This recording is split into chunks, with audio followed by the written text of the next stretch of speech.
वो भगवान जो राजा बन गए। 16वीं सदी, मध्य भारत का किलेबंद नगर ओरछा। यहाँ राज करते थे महाराजा मधुकर शाह, भगवान कृष्ण के परम भक्त, और उनकी महारानी गणेश कुमारी। वो उतनी ही अटूट भक्त थी भगवान राम की। राजा रानी में अक्सर बहस होती, किसके भगवान बड़े। एक दिन राजा ने ताना मारा, अगर तुम्हारे राम इतने शक्तिशाली हैं तो ले आओ उन्हें यहाँ ओरछा। राजा ने मजाक में कहा था, लेकिन रानी ने इसे चुनौती मान लिया। बिना डगमगाए रानी पैदल निकल पड़ी अयोध्या की ओर। भगवान राम की पवित्र नगरी सैकड़ों कोस दूर। वहां पहुंचकर वो पावन सरयू नदी के तट पर बैठ गई और शुरू की एक अडीग अटल तपस्या। हफ्ते बीते, फिर महीने बीते, भगवान राम प्रकट नहीं हुए। टूट चुकी, निराश हो चुकी रानी ने फैसला किया, अब प्राण त्याग दूंगी इसी सरयू में। लेकिन जैसे ही उसके चरण पानी में पड़े, भगवान राम प्रकट हो गए, उनकी असाधारण भक्ति से विचलित होकर। भगवान राम ने रानी के साथ ओरछा चलना स्वीकार किया, लेकिन 3 अटूट शर्तों पर। पहली शर्त, वे एक बालक के रूप में रानी की गोद में यात्रा करेंगे और पूरी यात्रा पैदल होगी। दूसरी शर्त, यात्रा केवल शुभ पुष्य नक्षत्र के समय होगी।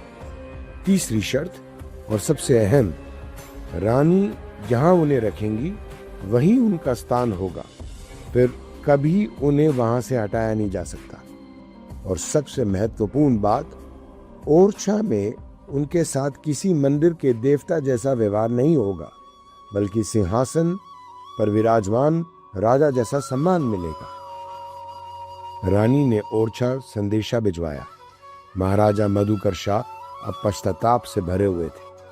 उन्होंने आदेश दिया, एक भव्य मंदिर बने, चतुर्भुज मंदिर, भगवान राम के स्वागत के लिए। लेकिन जब रानी लंबी पैदल यात्रा के बाद आखिरकार पहुंची, थकी हुई, टूटी हुई, मंदिर अभी बना नहीं था। रानी ने भगवान राम की मूर्ति अपने महल में रख दी, रानी महल में, और बस तीसरी शर्त अमिट हो गई।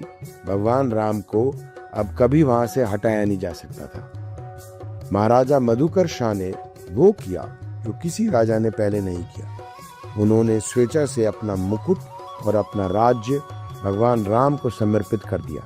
उन्होंने भगवान को ओरछा का आधिकारिक राजा घोषित किया और स्वयं बस एक सेवक बनकर शासन करने लगे।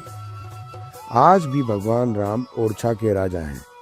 उनकी पूजा घंटियों से नहीं होती, उन्हें हर दिन सशस्त्र पुलिस का गार्ड ऑफ ऑनर मिलता है, ठीक वैसे ही जैसे किसी जीवित सम्राट को मिलता है। कहते हैं इसके बाद भगवान कृष्ण ने महाराजा मधुकर शाह को स्वप्न में दर्शन दिए और प्रेम से कहा, राम और कृष्ण एक ही हैं।